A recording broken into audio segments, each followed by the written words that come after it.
Okay, so this is on this top up job that I'm doing, where I'm fixing it up because there wasn't enough material pumped in to start with. But this is actually foam with foil backing on it, and I'm not very happy with that. I've never seen it used before, so I'm just pulling all of those out and replacing them. And you can see how easily the wire comes up out of the insulation. And if I pull that out of there. Right.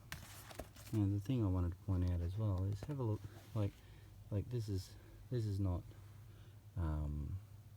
it's not sprayed with glue or anything, but it just sits there and holds its shape, and so it was just pumped in around it and holds its shape. Well, I can easily just push it back from there to put in a bigger shroud, because I want to make the distance around the light a bit bigger, because I don't think that was quite far enough back, because it should be 5 centimetres from the centre of the light. So that's the centre of the light.